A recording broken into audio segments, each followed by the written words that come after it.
going on, everybody? Welcome to episode 41 of Off the Puck Hockey. I'm your host, Tyler Fines. You can catch Off the Puck on Rogers TV, Channel 20, every Saturday night at 9 p.m. You can also view our live recordings on Facebook, YouTube, Twitter, Twitch. Just follow at Off the Puck Hockey and for dates and times to check us out. Off the Puck Hockey welcomes our new sponsor, Hockey Shot. Hockey Shot is your go-to online specialty retailer of hockey training equipment. They are revolutionizing hockey skills around the world by offering fun, innovative, and accessible training aids to work on your skating, stick handling, shooting, passing, and more. Hockey Shot is focused on making you a better hockey player, not only with training aids, but the best training content, drills, tips, and training programs designed with the help of top professional athletes, coaches, and more. Visit hockeyshot.com and learn more. The future of hockey starts now. And I'm going to introduce the boys as always. We got our fellas, Adam Styles, Mikey Walker. What's going on, guys? Hey, how are you, man? Good. And tonight, Off the Puck welcomes one of Sportsnet's premier broadcasters and author, Mr. Ken Reid. What's going on, fella? Hey, boys. If this is on Rogers, am I getting paid? Hey, listen, if we're not getting paid, you're not getting paid. I don't care how much your contract is. Yeah, I think this is a freebie just for you guys, so why not? Appreciate Well, it. listen, we appreciate it, and I know Adam had contacted you through Instagram, and I know we're all big fans and love the hockey talk. So, like I said, we just can't thank you enough for joining a couple schmoes. Yeah. No problem. I'm a schmo, so whatever works, man. I'm happy to be here. Well, thanks again. Just tell us a little bit about what you've been doing during this COVID time. How you've been keeping busy? Chasing kids around. I got a 5-year-old and a 7-year-old. So people ask me if I can write a lot. You must write a lot with no work. No, I write when they're in school. So as you guys know, she shut down in March. So just trying to stay busy. I'm glad I'm back at work because I didn't have much to do right up until August when hockey started up again. And right now, I'm really looking forward to hopefully January 13th when hockey starts again. Breaks my heart. My little guy, we're right in Toronto, so he doesn't have any minor hockey. He's 7 years old. He loves it. He planned on going goalie this year, so Dad bought him the pads and everything. Oh, no, goalie, Dad. I know. Nice choice. I know. A friend of mine, I see your unis in the background there. A friend of mine had ice on Saturday morning, so he was so kind. He let us come out and join him, but that's been canceled now. But there's a hockey camp over Christmas he's excited for. And I don't know if there's minor hockey is going to be a go or not, but I hope it is because little kids need sports, man. There's some kid running around the schoolyard with nunchucks today, and I'm like, come on, pick up a hockey stick. Turn them into ninjas? Yeah. That's why I love sports. It gives kids structure, right? Like not everybody's going to be in the NHL or the big leagues, but it teaches you how to win, teaches you how to lose. And I don't know.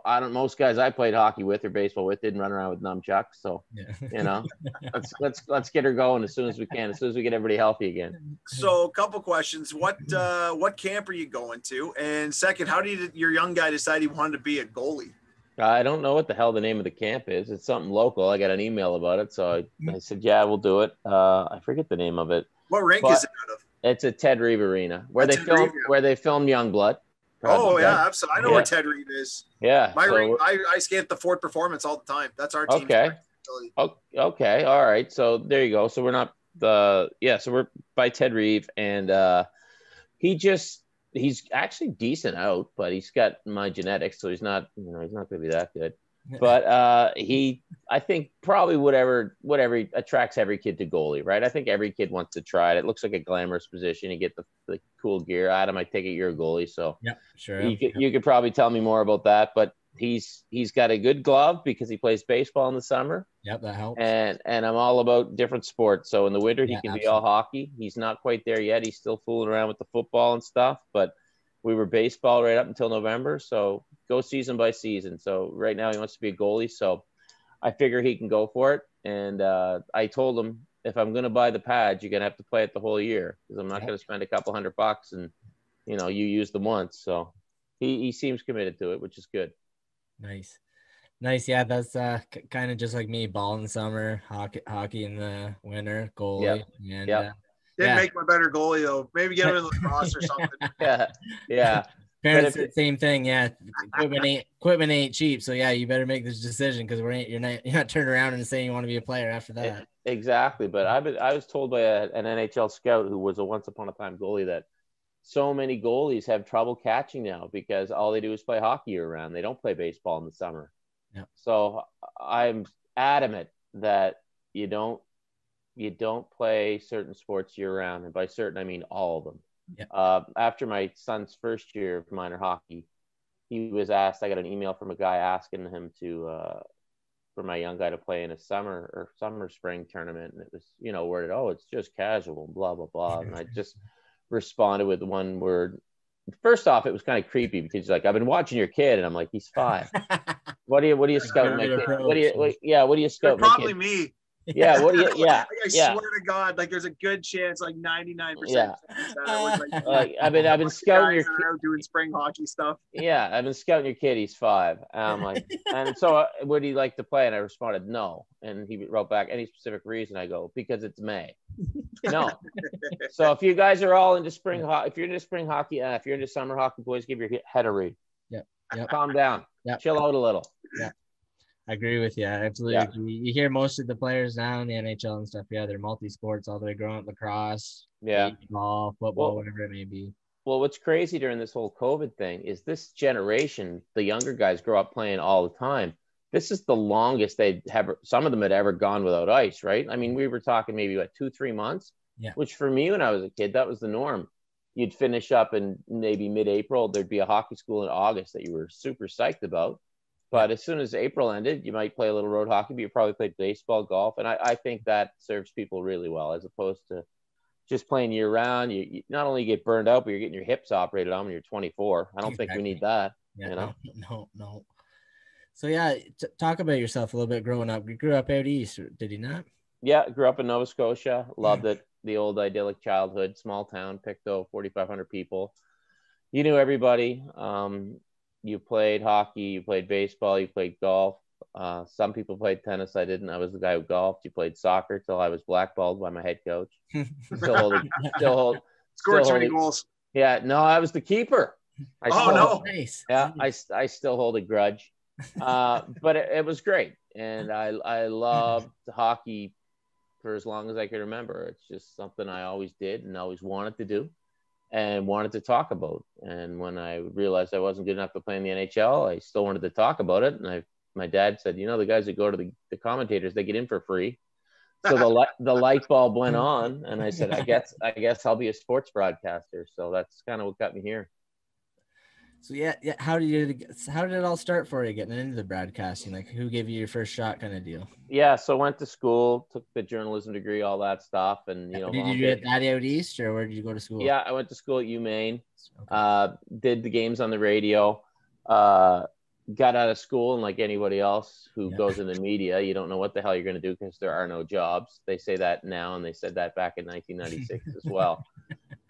So I was lucky.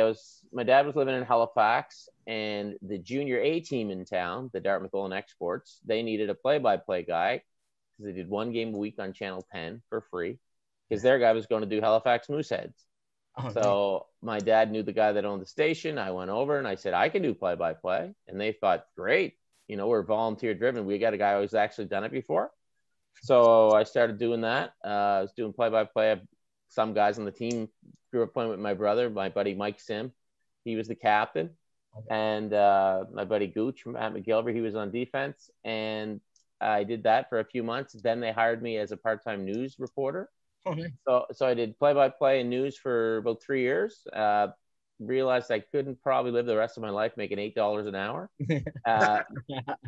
Moved to Calgary, where I got a job as a news writer. Worked my way up to weekend sportscaster for a channel called ACHA out there, which was a great time covering the Flames, and eventually became the weeknight sports guy. And man, I absolutely loved Calgary. It was such a great time to be in Calgary in the early 2000s. Money was flowing, oil was big. Cowboys was in its prime. Yeah. I love it. Yeah, that was great. And did that, was there for 4.5-5 years. Got a call, went to Ottawa for 2 years, then to Edmonton for 3 years, and then I moved here to Toronto at the end of 2008. and was eventually hired by Sportsnet in April or May of 2011, and been there ever since. It's been awesome. It's been going on 10 years, which is crazy. Yeah, it's wild. So I'm old now. You don't look old. No. Yeah. So, people grow up, they idolize certain players, in each individual sport.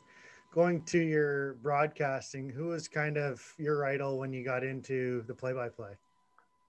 This fella, Danny Galvin. Oh, wow. I'm very proud I get to golf in the Danny Galvin Cystic Fibrosis tournament every year. And Mr. Bob Cole and Mr. Dick Irvin, they were my three guys.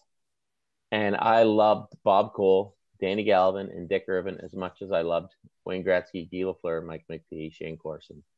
I started when I would always listen and watch, like it was part of the broadcaster was as much a part of the game. Absolutely. To me, I remember just falling in love with Jim Houston too, because he had this call when Canada won the World Juniors in Saskatoon in 1990. I would have been in grade 10 or 11. John Slaney scored. And I remember Houston, his call was nothing. He just let the crowd take it. And I thought, that's magic, man. That is such good broadcasting. So I loved like Bob Cole, man. I just loved Bob Cole. And Danny Galvin was a Nova Scotia guy. And I loved Danny Galvin. I just kind of caught the end of his career because he retired in 84. But I just hearing stories about him, and I'm friends with his granddaughter now, and his son, who's also goes by Danny Galvin, and his granddaughter Lindsay's awesome, and she's married to a guy named Dan, and I see them every year when I go home for the golf tournament. It's a beautiful tournament that raises money for cystic fibrosis. It's honestly, guys, it's my favorite day of the year.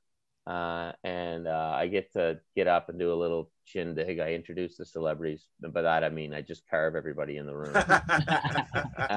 And I carve myself, and hopefully they carve me up too. And it's a blast. And so to grow up wanting to be one of these guys, and I'm not one of them. I consider myself in the community of hockey and in the community of hockey broadcasters, but like when Bob Cole knows my name, I'm kind of going, holy jeez, what the hell is going on here?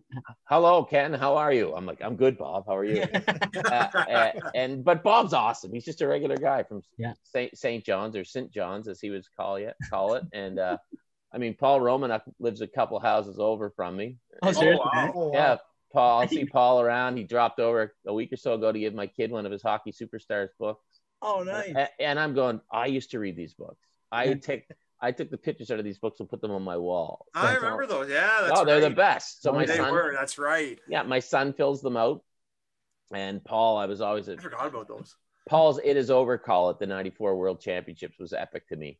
Yeah. So I got to do a hockey night with Paul one time, and I was just in absolute heaven with Paul and Millsy. I mean, to me, in Montreal, it doesn't get any better than that. So for me, when I realized I wasn't going to be a player, I wanted to be a broadcaster. So to fit in with these guys and have them know my name is a huge thrill. Ken, when I always ask this question, in interviews and things like that, what makes a good broadcaster? Not a good broadcaster, a great, respected broadcaster. I'd say a person that's genuine, a person that listens, a person that can tell a good story, basically. And I think most good storytellers are probably good listeners, because they have to figure out what the story is first, right? Yeah. So I think, and you have to, and when I say genuine, that means you have to be passionate about it. I mean, if you put me on a broadcast of the Oscars and you put me on the red carpet, I'm not going to do a good job, because I don't really care. I'm passionate about what they're doing. That will come through. I mean, Bob Cole, man, doing a hockey game, he loves the game, and that comes through the screen. The Trooper song, you guys might be too young, but Trooper had this great song, 3 dressed up as a 9. I'm sure you can figure out what it's about. You're 3 dressed up as a 9, you're only wasting my time. Yeah. Bob Cole on a Saturday night could take a game that's like a 4, right? And you're like, oh my God. And he turns it into a 9, just with his passion and the way he's here come the Maple Leafs. And you're just like, yes. Yeah. So I think above all else, you got to be passionate. And then when you're passionate about what you're talking about, that audience will pick up about that. And I think that the audience is watching the game because they're passionate about it at some level as well. Maybe not as much as you, maybe more than you. But I think if you're passionate and genuine and you can tell a good story, you'll be a good broadcaster. Makes sense. So you said the Maple Leafs. Is that one of your favorite teams growing up? How can I give an adamant no without being in trouble? No, I was. I say Montreal. I think he was without knowing.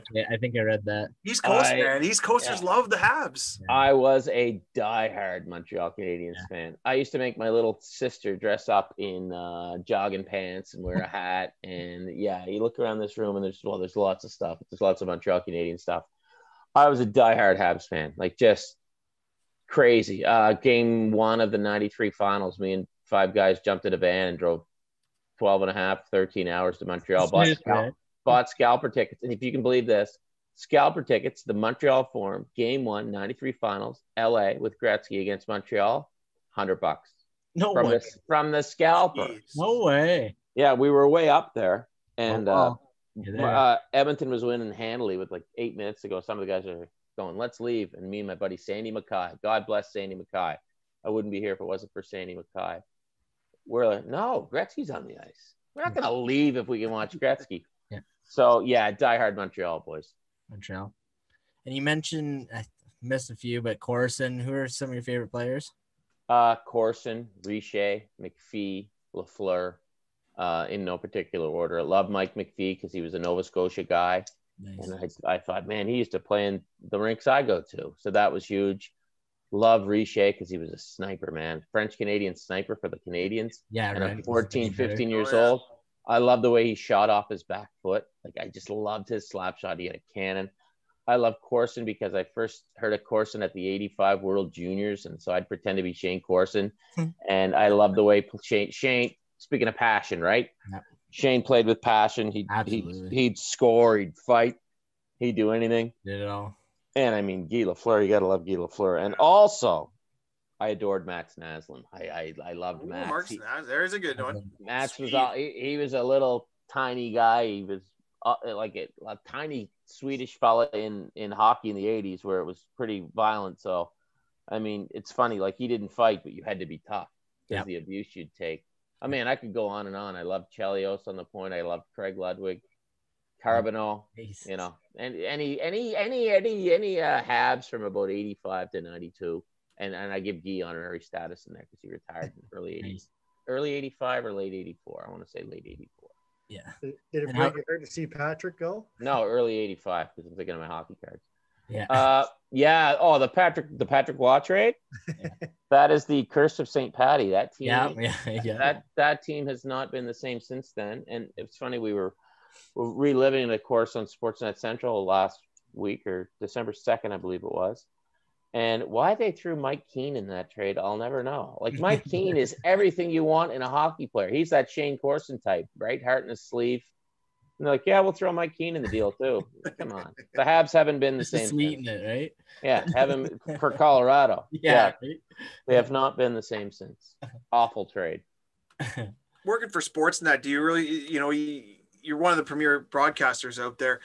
How much pressure do you feel when you get behind that desk and you got to talk hockey? Like, what's that feeling like? Surprisingly, none. Yeah. Is that the experience or? For me, I felt pressure when they put me on Hockey Night in Canada for a night or two, maybe. I was just because I was not pressure, but I wanted to live up to the expectation that comes with holding that microphone and being on that broadcast. So that was like, okay, don't screw this up. So I prepped a lot. On my nightly show, I don't want to say it's routine, but I guess I know what I'm doing. I'm comfortable now. I think comfort does come from experience. It comes from the people you're working with. I'm very comfortable with the people behind the scenes. I'm very comfortable with Ivanka, a co-anchor. Couldn't do it without her. So I think, she's awesome. So I think, I don't get nervous, and she'll get butterflies, right? And I'll make fun of her. And she'll say, why don't you get nervous? I'm like, I don't know. I don't. I used to get very, not nervous, but I used to put too much pressure on myself. And I think just I've learned a lot about myself in the last few years. I don't know if you guys saw that article on the Weekend in the Star or not, but absolutely did. Ever since I addressed myself between the ears, I've become a much better broadcaster. Like, if you make a mistake, you make a mistake, right? We all do. Yeah. I don't try to. Got a great piece of advice from Craig Button once. I was doing On the Fly with him on the NHL Network, and I screwed up. And I was like, oh. He's like, what, you made a mistake? I said, yeah. He goes, did you mean to? I said, no. He goes, of course you didn't. Forget about it. And I thought, that's pretty good. Yeah, good advice. Great advice. Good. So, I don't get nervous. And I don't mean that to sound cocky. I think I don't get nervous because I'm just myself on the air. Like, I'm not, a lot of people, when they start broadcasting, they pretend to be a broadcaster. And I think I was the same. You had a certain idea of what someone should sound like and look like, and you tried to be that person. Absolutely. When I realized hey, my favorite, and I use this all the time, so forgive me if someone heard me say this before, and I say it to all young broadcasters. I go, audio slave. And they go, what? I go, to be yourself is all that you can do. It's my favorite audio slave lyric, and it's so true. Yep. Awesome. I always tell young broadcasters, be yourself. And they say, well, how do you do that? And I go, and it's the hardest thing to do, but it sounds like the easiest thing to do. But the hardest thing to do when you get on TV is to just go, okay, this is me. Because you know that some people out there aren't going to like you. That's it. Others might. Yep. But if you're yourself, hey, at least you failed on your own. I didn't fail trying to be Walter Cronkite. I failed just being me. So if I'm not good enough, so be it. If I am, bonus. So it's worked out so far. It could all end tomorrow, but who knows? But it's fun. You quickly touched on it. You quickly touched on Ivanka, and I got to work with these yahoos. How important is it that the people you work with, like, how does that partnership start? And more importantly, how do you guys mold together to be comfortable with one another? Yeah, well, when I got hired there, they just said, we're going to put you with Ivanka on the weekends. And I said, cool. They said, do you know her? And I said, yeah, I met her at a Leafs practice once. And I did. She was at a Leafs practice. I met her quickly, and that was it. But I like to think I'm pretty easy to get along with. She's pretty easy to get along with. And we just kind of clicked. I mean, look, if you're in my position and you're the new guy that gets hired, and they say, we're going to put you on with Ivanka, the extremely intelligent former engineer, 6 foot, nice blonde girl. If I'm going, why would you put me with her? You go, okay, we're going to make it work. And we made it work. And we didn't make it work from trying. Like, we didn't meet and go over things. We just kind of clicked. Yeah. You guys know what it's like. And we're good friends. My wife and her are good friends. I'm good friends with her husband. Our kids had a play date not long ago. Socially distanced, of course. Yeah. Oh, yeah. Yes. This was a couple months back, if anyone's going to fill out the app. Yes. Yeah, exactly. It was a couple of months ago. But we get along. So it's easy. It's like us. We're all getting along. We didn't rehearse this. So it was easy. And you obviously get more comfortable over time. Like, the first night on the air where if she stumbled, I wouldn't have ripped her on the air. Whereas now, if I stumble, we rip each other, right? Like, spit it out, So we have a lot of fun with it, and we just, what you see is what you get. Speaking of errors and stuff, what's kind of some of your funnier ones of your career that you can recall? I get asked that a lot. I don't have anything too crazy. I think the dumbest thing I ever did. So I used to do local sports for years. And when you're doing local sports, you're literally doing everything. You're like, right now when I do my job, I just anchor. I write my on cameras. I sit back and I watch the game. So by the time I go on, my hair's in the right place. And it's at Sportsnet, they take care of you so that your job is to present the news and take care of it. When you're doing local sports, sometimes you're shooting it, you're editing it, you drive back to the station, you're cutting through traffic, you're in a rush to get back. So when I was in Edmonton was insane, the amount of sports we pulled off there. So it'd be 1:30 in the afternoon. I'd go, oh man, I got to take a leak bad. And then at 7:01, this news would be over. I'm like, oh my God, I haven't gone to take a leak yet. Like, you're that busy. Yeah. So one night, basketball came back. It was a city championship, and like, it came back at 11:20. I don't know, 3. I had to be on the air at 11:31. So I had to get this tape, write it up, give the guy the highlights, run down to the studio. And you literally ran down to the basement at Edmonton, go on the air and did it. So I did the highlights, but I had the teams mixed up. I thought the red team was this team and the blue team was this team, but it was the other way around. So I did the whole highlights back. They understood, and empathy is a big thing. So if somebody, chances that, like my friend Craig Button told me, if you screw up, you don't mean it. So most of the time when people make a mistake, I don't get too angry. I used to. I'm not proud of that, but I used to. But now I'm just kind of, we'll fix it. Kumbaya. Yeah, we'll fix it. Yep. But now if I make a mistake, I still get angry. But if it's a minor one, I'm not going to beat myself up over it. I mean, I used to, record the shows and go, oh, look at this. But then once I got the old ears fixed, the area between the ears fixed, I put a lot of things in perspective. Quit being hard on myself. Because there's enough people on Twitter that'll tell you suck. You don't have to tell yourself you suck. Yeah, that's one of my questions for later. Yeah. So Ken, you've been in the Stanley Cup, the Grey Cup. What else am I missing here? The Super Bowl. What was kind of your favorite one out of all? If you could pick. I was at a Pictou Town Hockey League finals one year too. That was huge. Well, that one probably ranks top. There's all kind of, like the Olympics in London in 2012. That was surreal. Like, I mean, I was broadcasting live every night at 10 o'clock London time from the Tower Bridge. That's awesome. Kind of going, oh my God, there's the thing that's always on TV. Yeah. It's right there, and then you're done. You're like, okay, let's go get a pop, and all the pubs there close at 6 o'clock, so that stunk. But then they let us drink in the lobby, so that was fine. Okay. So the Olympics were a huge thrill, and just the honor of being chosen to be there on behalf of Sportsnet was a huge thrill. Anytime you get the old badge on and you're covering an NHL game, for me is a thrill. The playoff run, the Oilers run, was thrilling. Being at a Super Bowl was quite surreal, because that is just such a massive event. Which Super Bowl was it? 48, where the power went out at the Superdome. Oh, wow. And Stephen Brunt and I looked at each other. Conspiracy.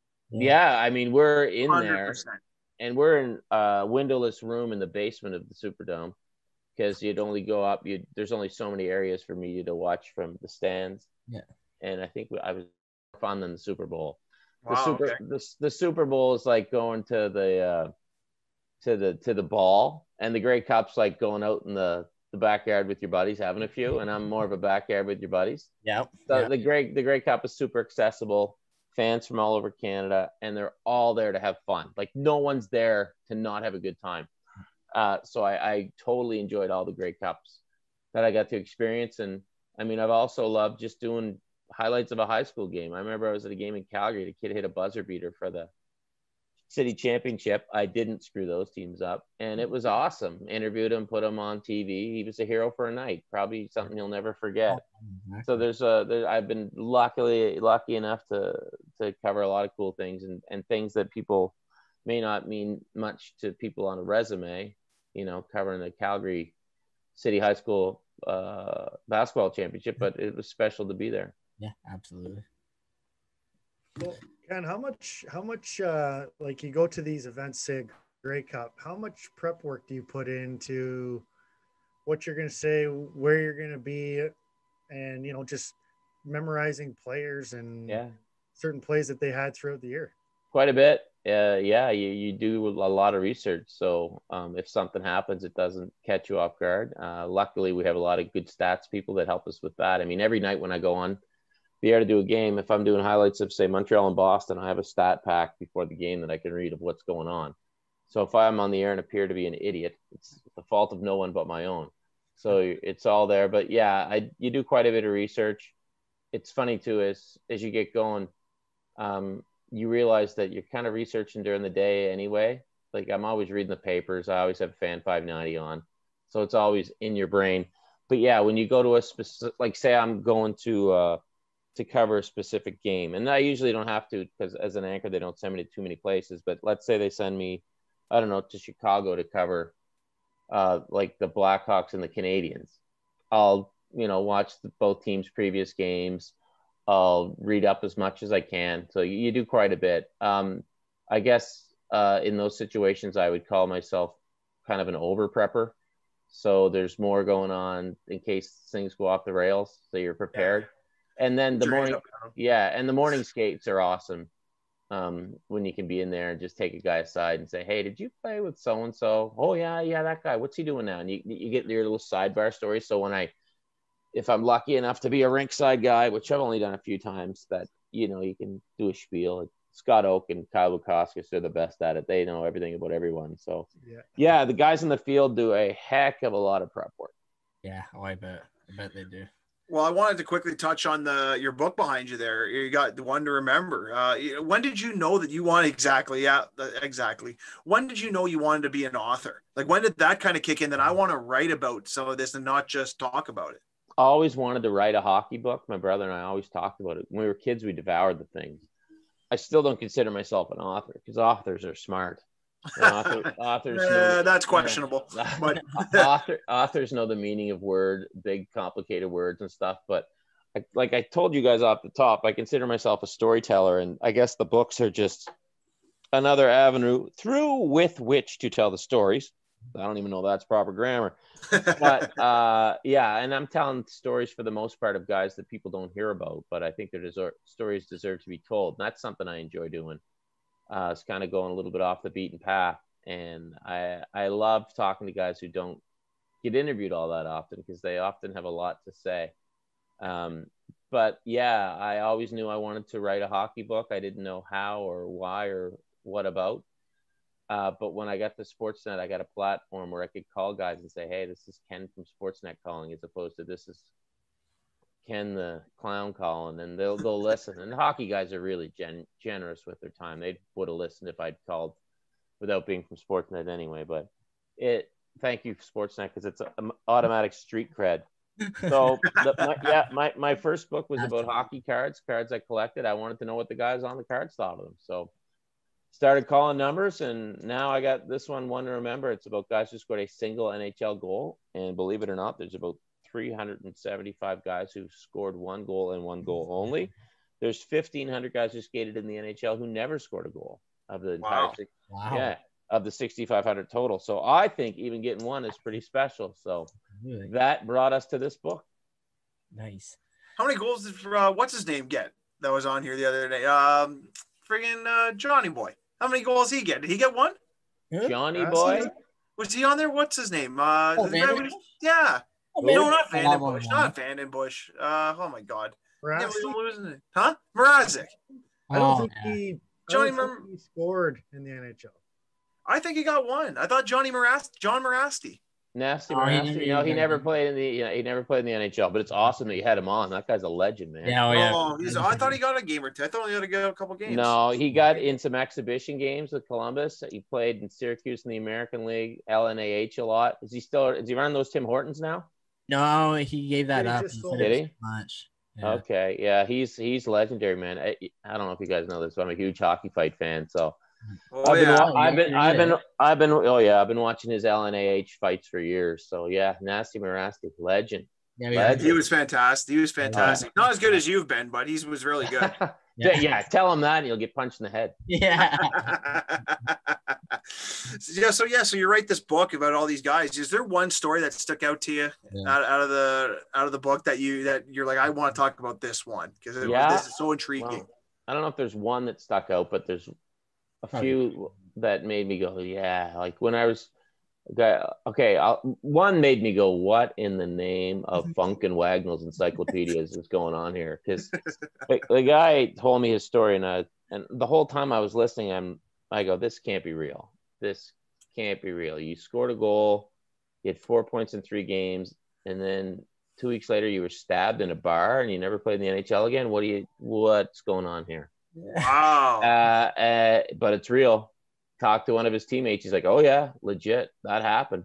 That's crazy. Boys got in Donnybrook a night before a playoff game, and they did well in the Donnybrook. They didn't know that the guys that they beat up were in a gang. This is out in LA, and dude come back and stab the guy right in the femoral artery, which is where you want to stab somebody if you want them to bleed to death. Yeah. And poor fella had to be in hospital for a month. So God bless him. His name's John English. He told me this whole story. He was very candid about him. and I couldn't believe the story, and what he went through is nuts. It's incredible. So that I was kind of just going, what? And that's crazy. Yeah. And there were other stories in the book. I mean, when I set out to write the book, I didn't think I'd talk to a guy who gave up his last year of junior to become a priest, then decided to quit the priesthood, play in the NHL, get checked, crack a hole in his head, had to have emergency surgery, and then go on to become a world-renowned scientist. I'm like, that's probably not a guy. I'm like, that's probably not a guy that scored 1 goal in the NHL. It was. Crazy. So everybody has a story. When you look up all-time stats and under G, it says 1. There's a lot that goes into that. There's a lot that goes into that number. Wow. There's some crazy stories in there. And it all comes from just picking up the phone and tracking these guys down, because most of the guys in the book, with the exception of a Dave Hansen, who was one of the Hansen brothers in Slapshot, or a Dennis Bonvie, the most penalized player in pro hockey history, there's not much out there about them. So it was fun to call these guys up and just kind of say, what's up? Tell me your story. And a lot of them are going, you're doing a book on what? And a lot of them would say, thank you. Like I got a note from a guy named Dr. Stu McNeil, who played with Gordie Howe and Ted Lindsay, and he scored 1 goal for Detroit. And when I say doctor, I mean doctor. He was a surgeon. And he wrote me a beautiful handwritten note, and it just said, thank you for remembering me. Oh, and for a lot of that's cool. For a lot of these guys, I think they probably have never spoken this much about the goal, because they probably spoke to a reporter after the game. Oh, it feels great to score my first NHL goal. Then they maybe told their kid or their girlfriend or their buddies about it, but I don't know if they ever spoke this much about it. In some cases, guys did. In other cases, no. But I mean, I go all the way from the original 6 to just a few years ago, but it was fun. Like, I mean, I'm going down the list and I come across a guy named Mike Forbes, and I go, who's Mike Forbes? I go over, it says 1981-82 Edmonton Oilers. I'm like, well, geez, that's cool. He got his goal when he was playing with Gretzky, on the Oilers. So when did he score? So I look it up and I research the game stats. Okay, here's his goal. Assisted Gretzky Curry. I'm like, no, that's awesome. Yeah. So I had to call him to get that story. Bad line change, got caught on the right time though. This is the thing. He was on the power play with them, and he's like, I thought I was going to get 2 more that night. He's like, I was on all cylinders, just sniping, like firing from the point. He was Paul Coffey's defense partner. Wow. But this guy, Mike, he was an offensive defenseman. Paul was an offensive defenseman. And they're like, well, Jesus, Koff's just flying out there. We got to have somebody to hold back a bit. So they eventually send Mike down and call Charlie Huddy up. Charlie Huddy stays forever, and Mike never plays in the NHL. The ever going GIF, the Charlie Huddy, the legend. Yeah. Oh God, there's so many Charlie Huddy YouTube videos that are great. Oh yeah. Charlie's awesome, man. He was a great defenseman. So he makes a career out of playing with Paul, and Mike played in the minors and eventually became a commissioner of a minor league team, led a club team to a championship in American college hockey. So these guys kind of went everywhere. It was really cool to look into this. Yeah, you know who else has got American college championship? This guy. What, University of Washington. University of Washington club, ACHA beating. ACHA. Stanford. Okay, Yep, all right. Beating Stanford in the finals. That's cool, man. Some of those ACHA, I don't have to tell you, they're doling out scholarship money and stuff now. It's crazy. Yeah, it's taking a turn. And I mean, if no one knows who's watching this, what the ACHA is, it's really what it is. It's 3 levels of club hockey. Yep. And it's the D1 teams are comparable to, I'd say, low end, middle of the pack Division 3 hockey clubs. And then you've got obviously your D1 NCAA, which is the best of the best in Canada, US, and some Euros. But that club hockey is a lot of failed major junior players that didn't have the grades. I mean, the guy that we had a WHL guy in our team, he was going through to be a brain surgeon. Like, wow. I've told the story before, Ken, when I walked in the room as the coach, it still happens today, but I was the dumbest guy in the room by a long shot. But I knew everybody, the hockey I had down, that was fine. But I think 3 of the guys are doctors. Another guy, he's the producer for NBC. He's a producer at NBC.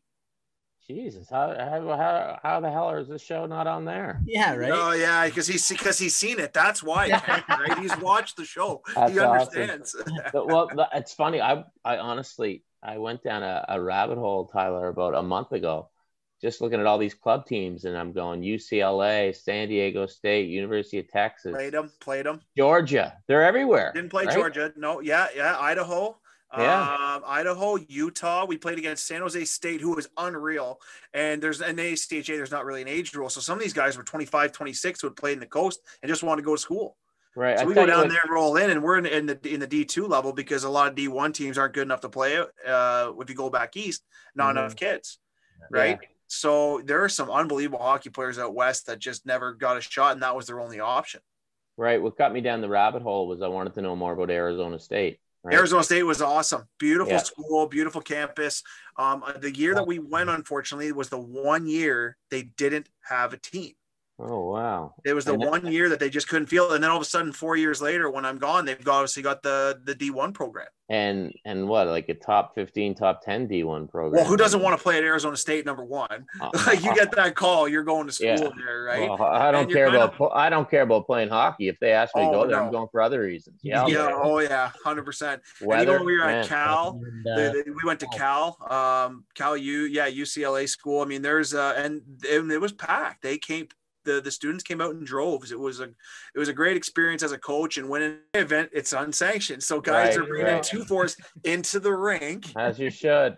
And absolutely. Can I just say, when will the NCAA ever understand you can't drink at our events? I'm like, do you think that might encourage a kid to chug 14 beer in an hour before they go in? You know, it's the age. Ken, it's the age. I mean, that was it. It's the 21. But how about you serve the 21-year-old so he can have 3 beer during the game instead of chug 14 outside in half an hour before you go in? I mean, that logic makes no sense. Between intermission and shotgun. Yeah, exactly. It's just I know it's crazy, but it was a great experience. It's a great experience, and you know what? We got you on, and we got to talk about hockey. It's coming back soon. I hope. Yeah, I know. I think it's going to come back, and I'm hoping so. And you know, what do you think? I wanted to ask you about the divisions. What do you think about how they've split the divisions, and who do you think is going to come out of each of the 4? Oh boy. Last I saw, it's still an all-Canadian division, right? I don't think they can change that, which is I think is great, and I'm excited for it. I absolutely love that because it guarantees a Canadian team in the top 4, and it makes. I mean, let's face it. As a TV guy, people love watching the Flames against the Oilers or the Canucks against the Jets, as opposed to the Flames against the Blue Jackets. No offense, Columbus. Yeah. It's just more compelling. So I love that. I mean, it's kind of funny because I was saying the other day, if you're Vancouver, you're going all over the place. If you're Boston, you can kind of bus anywhere you want to go, or Rangers, but that's always the case with the Rangers. Yeah. But as far as who's going to come out of them, people have asked me all about the Canadian division. What's the best team? I honestly don't have a freaking clue. Tough call. I have no idea. I want to lean towards Montreal or Calgary. If Markstrom is Markstrom in Calgary, I think that could be interesting. But I'm a firm believer. Like when you ask me about the regular season, I'm like, well, that's fine just to get to the playoffs. But when in the playoffs, you need a completely different team almost, like you need a regular season team and a playoff team. Tampa Bay, they were great in both, but you like the Leafs, the way they play, they don't adjust, and you can't play that style. It's not conducive to winning in the playoffs. I wish it was. The game would be way better for it if it was, but it's just not the way it is right now.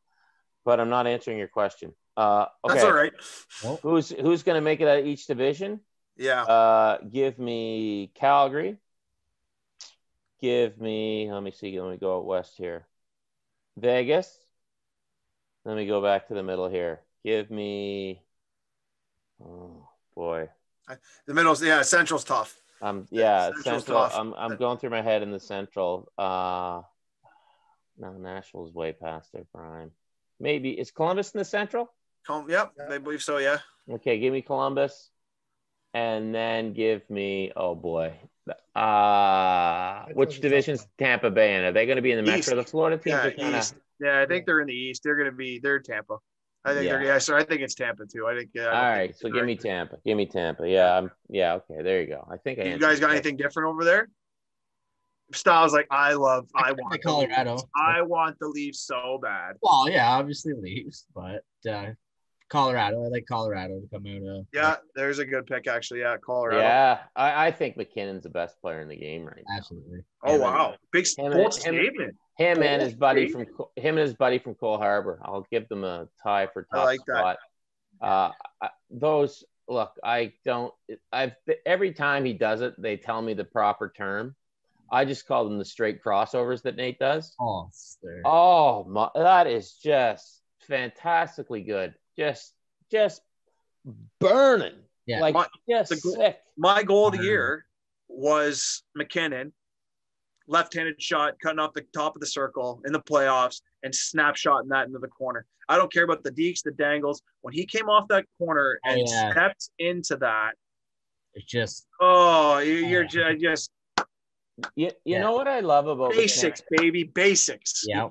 You know what I love about McKinnon is it took him he keeps improving, right? Yeah. He didn't show up right away as like a 90-point guy, right? He showed up as like first overall, right? Like a really good player, but he just is better every year. And I think that's a lot from working out with Sid and seeing Sid's work ethic rub off on him. And when I say that, credit to Nate, because I can work beside Bob Cole, but if I'm not smart enough to take Bob's advice and learn from Bob, I'm not going to be a better broadcaster. So those two guys just push each other, and it works because they are fantastic hockey players. That's obviously not taken away from 97 in Edmonton, who's just absolutely incredible. But Colorado's a good pick. I like that. Yeah. Can I change my pick? Yeah.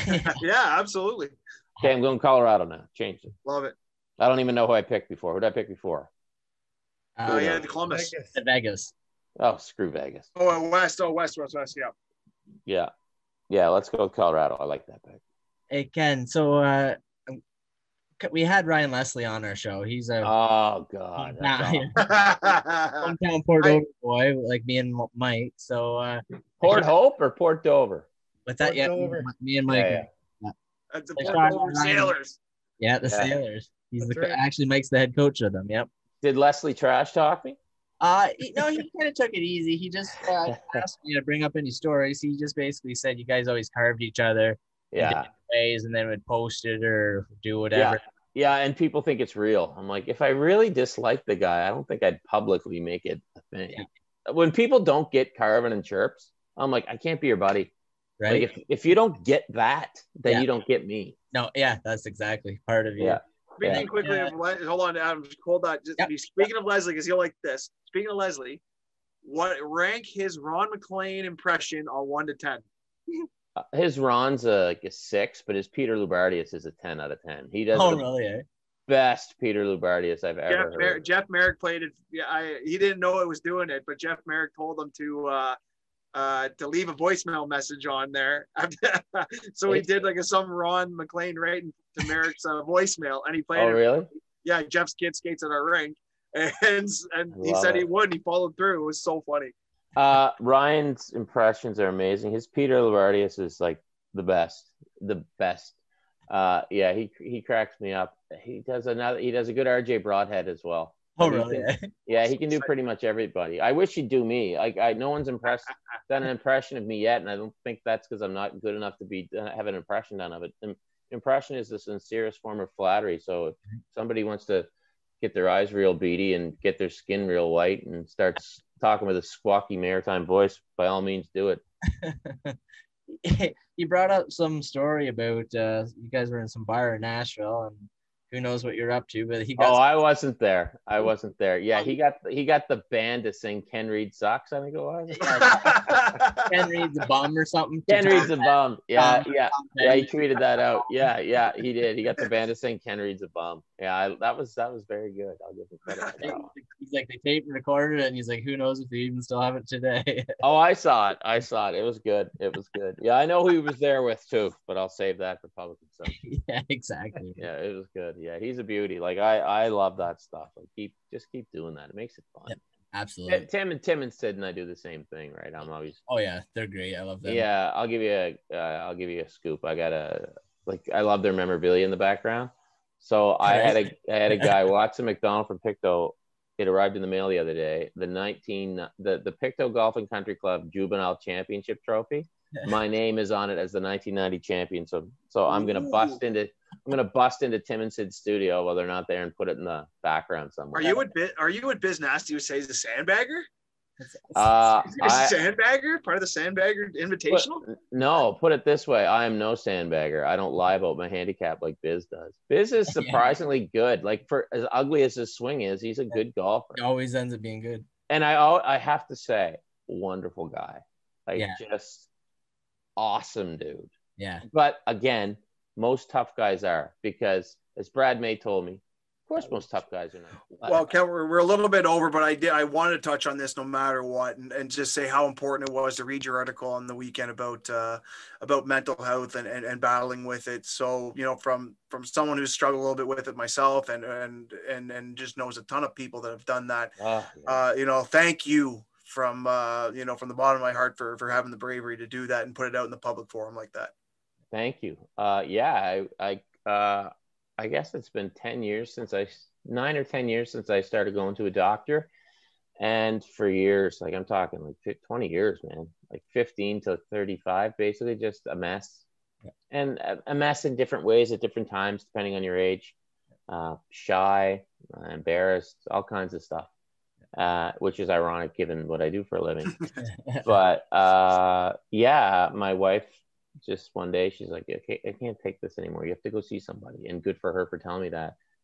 But to get professional help, and it's great, man. I'm like I said in the article, I had to put a mask on every day and get pumped up. And like to do this, I would have had to get psyched up. Whereas now I just come on and I'm happy, dude, for the most part. I still have bad days. When you have a bad day, at least now I have the tools that I can work with. Whereas before I didn't. And my lows aren't as low as they used to be, and they're not as often. Like it was bad for a long time. I've spoken openly about it for quite a few years now, and speaking of doing speeches and stuff, I do. Shane Corson and I do quite a bit of these speeches together. We've done it a few times where we get together and I kind of interview Shane, but I interview him in the sense that I'm suffering too, or if I've gone through it as well, because it's funny, Shane and I are good buddies, and when we do these speaking engagement, it's just like I always say, the only difference between Shane and me is he's 10 years older, way better at hockey, and way better looking. Other than that, we are just the same. So I've tweeted about it, I've spoken about it, but when this writer, Peter Mendelson, he contacted me and he's like, I'd like to do a story on you. I thought, geez, that's going to put it on a big stage. Because once you put something in print, it's different. Yep. He said I'd done stories with this guy, and he mentioned Shane. So I said, okay. I called Shane, and Shane said, yeah, good dude, call him. And so I did.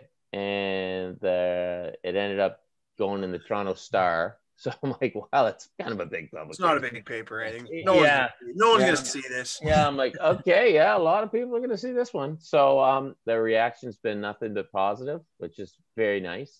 Awesome. And it's funny, Tyler, I don't know about the stuff you went through, but I used to be obsessed with what people would think of me, and I needed everybody to like me, and I needed reassurance. And the day the article came out, my wife came in, and I have a digital subscription to the Star. I've had it for a few years. Support local journalism. Yeah. And she said, your story's in the Star. I said, oh yeah, because we did the interview about a month ago. And I potted around and did some stuff, and she came back in about 50 minutes later. She said, did you read it yet? I said, no, I haven't read it yet. Have you been on Twitter yet? No. And she goes, oh my God. I go, what? She goes, if this was 10 years ago, you'd have been up in the middle of the night, every night, checking the computer to see if that story was published yet, worrying about what was in it. You would have devoured it and read it 15 times by now. You'd be paranoid going, what is this line okay? Is this okay? Is this okay? Is this okay? And I thought, wow, you're right. Yeah. So something got me to relax. Something got me to believe in myself and just put things in perspective. And it also got me to realize you can't please everyone, and just be happy with who you are, and don't Don't sweat the small stuff. As my doctor told me wisely one day, control what you can control. So I'm glad that I took that step many years ago. And my doctor's Dr. Linda Winter, and I thank her immensely. And here I am. So I've been getting that's the next book title, Ken. Yeah, here I am. But you know what's scary, guys, is I've been getting lots of calls from people going, "Oh, my husband or I suffer from this," and I'm just like, good for telling someone, but if someone doesn't tell them, you'll never know. Yeah. Because if you're suffering from anything, most of the time, for the most part, you're going around acting like everything's normal, and that's such a burden to carry. It's exhausting, and maybe that's why I'm not tired all the time either anymore, because I'm not faking it, man. Like, what you see is what you get. So yeah, it was I was, I didn't want to do the story so people would go, "Oh, poor him." I didn't want to woe was me, and it didn't come off that way. So I was happy with it. I'm glad I did it. Well, you know what? Happiness is important, and I know we're happy because you came on our show tonight, and we thank you very much for doing that. It's a pleasure for me and the boys for joining the show, and we just want to thank you for coming on. No worries, boys. Thanks for having me. This has been a nice little chat. I've enjoyed it. Appreciate it. Well, thanks again to Ken Reid joining the show today. Just a reminder, Off the Puck Hockey can be seen every Saturday night at 9 p.m. on Rogers TV channel 20. Also, so I'm not, just to clarify, I'm not being paid even though it's on Rogers. You're still not getting paid because we're not getting paid, and that's how it works around here. Awesome. You can talk to Rogers for us. Yeah, maybe. I'll get you guys. Yeah, absolutely. Yeah, we can. Hey, listen, if there's a 1 a.m. slot that's open, just tell them. Again, the Schmo Show. Just look us up. I don't know if you guys have been watching lately, but I've been on at 1 a.m., so no freaking way. Special thanks go to our new sponsor, Hockey Shot. Improve your skills on and off the ice with Hockey Shot's extensive line of training products. Hockey Shot is focused on using the latest technology to develop unique products that are versatile, affordable, at the highest quality to support the growth of every player's abilities. Players worldwide are using Hockey Shot products to take their skills to the next level. If you're looking to elevate your game, hockeyshot.com and learn more. I'm your host, Tyler Fines, and with me as always, my boys, Adam Stiles, Mike Walker, my producer, Maddie behind the scenes, Marty Zilstra for providing our theme music. Thanks again, Ken Reid. This is Off the Puck Hockey. Let's go.